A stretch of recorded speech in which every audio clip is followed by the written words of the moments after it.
मैं doctor Sanjay Bhardwaj government college Degana से सहआचार्य राजनीति विज्ञान।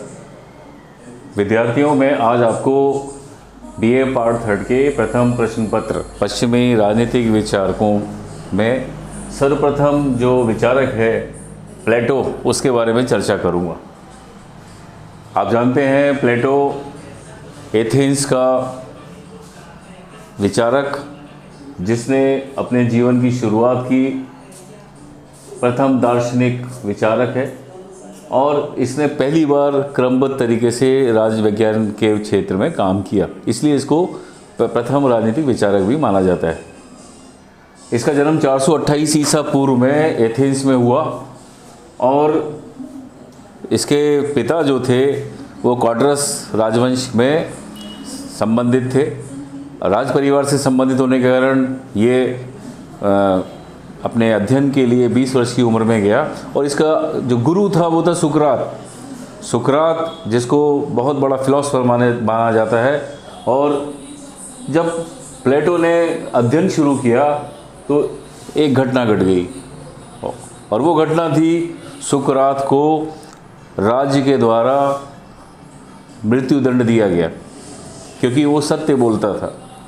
और मज़े की बात यह है कि सुकरात को जिस दिन जहर का प्याला पीने को दिया गया, उस दिन भी सुकरात ने अपने विद्यार्थियों की क्लास ली।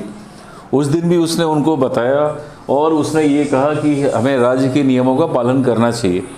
लेकिन प्लेटो को क्योंकि एक बचपन की एज थी, लड़कपन की एज थी, तो उसे समझ में नहीं आ रहा था कि आखिर मेरे गुरु को सज़ा क्यों दी गई। इसका पहले नाम अरिस्तोक्लीस था, लेकिन इसके चौड़े कंधे, ताकतवर होने की वजह से इसको इसके गुरु सुकरात ने प्लेटो का नाम दिया था। तो सुकरात ने एक शुरुआत की अपने गुरु की मृत्यु के बाद और मैक्सी कहते हैं कि सुकरात की आत्मा प्लेटो में आ गई।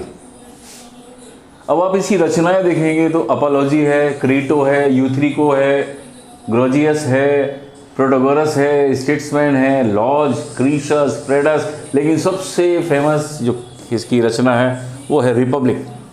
रिपब्लिक एक शानदार ग्रंथ लिखा हुआ है और बार्कर जैसे कहते हैं कि शिक्षा पे लिखा गया सर्वश्रेष्ठ ग्रंथ अगर दुनिया में कोई है तो वो रिपब्लिक है।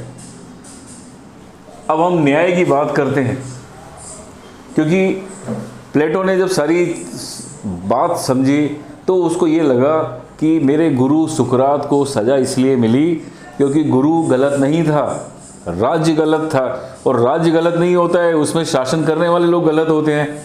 तो उनमें बुद्धि का अभाव था। तो बुद्धि का अभाव कैसे था? तो न्याय सिद्धांत के आधार पे उसने ये कहा कि न्याय वो ही कर सकता है जो न्याय करना जानता है, और उसके लिए उसने फिर न्याय की मीमांसा की। अब न्याय क्या होता है? न्याय दो प्रकार का होता है, एक होता है व्यक्तिगत, एक होता है सामाजिक। तो व्यक्तिगत न्याय में ये कहते हैं कि भाई सबके साथ भला करो, सबकी बात मानो और ऋण जो है उसको समय पे दो और समय पे चुकाओ।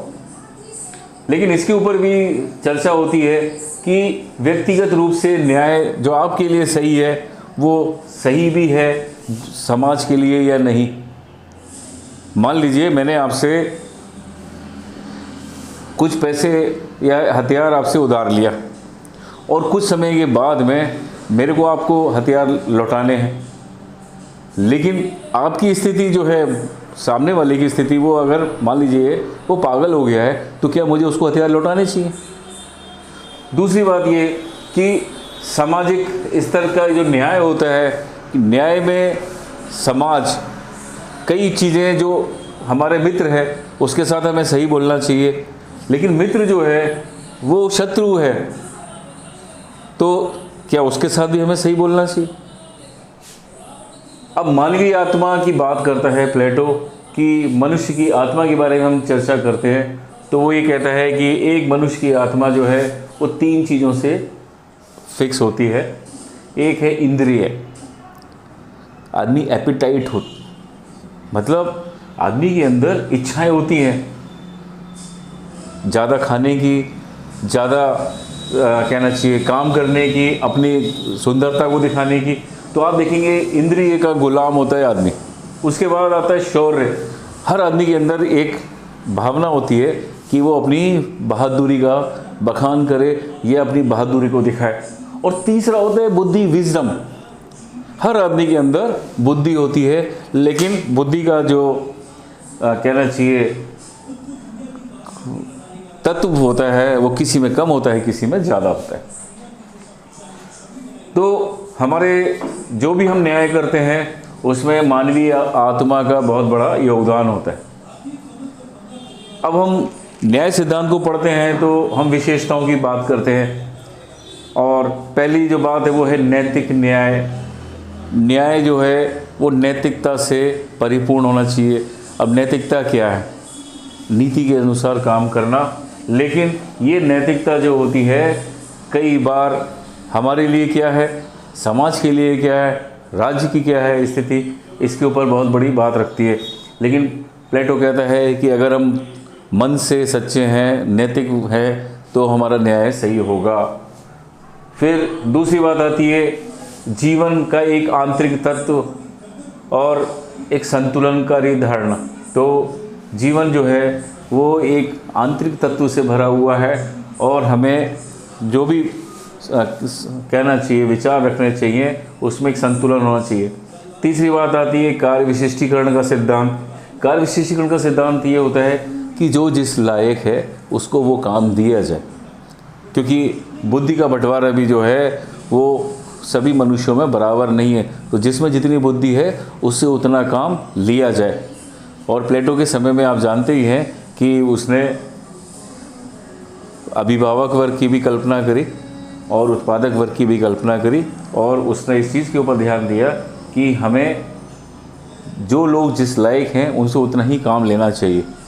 अगर आप उत्पादक वर्ग से अभिभावक वर्ग का काम लेने लगेंगे तो काम में बिगाड़ आ जाएगी। तो हर व्यक्ति जो है वो कोई ना कोई काम के लिए बना होता है, और वो काम को बहुत अच्छी तरीके से कर सकता है।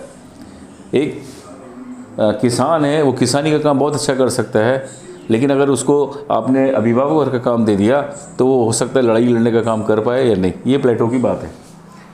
फिर एक आता है सावयव सिद्धांत, और सावयव सिद्धांत जो है वो यही कहता है कि हमें जिसको जो काम है उसके ऊपर ही अपने को ध्यान केंद्रित करना चाहिए।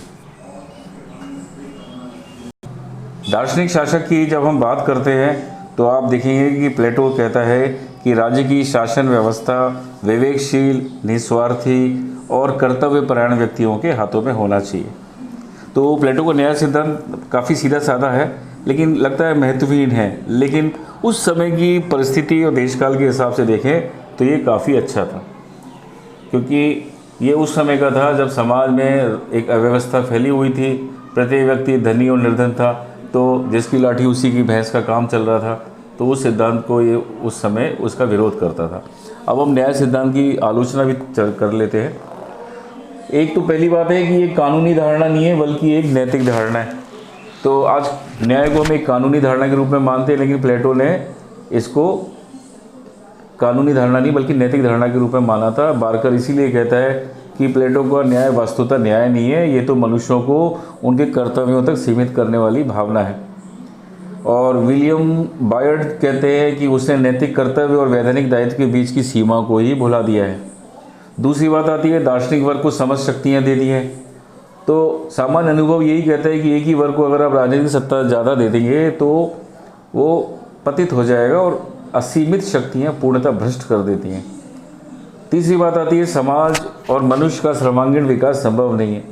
तो न्याय संबंधी किसी भी व्यवस्था का उद्देश्य मनुष्य और समाज का सर्वांगीण विकास होना चाहिए, लेकिन इसमें ऐसा नहीं होता। इसमें वो व्यक्तियों को सीमित कर देता है कि आप जिस लायक हो आप वही काम करो। फिर चौथी बात आती है गुणों के निर्धारण का कोई आधार नहीं है। तो व्यक्ति के अंदर कौन सी गुण है और कौन सी नहीं है, ये कह देना कि किसान जो है वो एक अच्छा अभिभावक नहीं बन सकता, ऐसा नहीं है।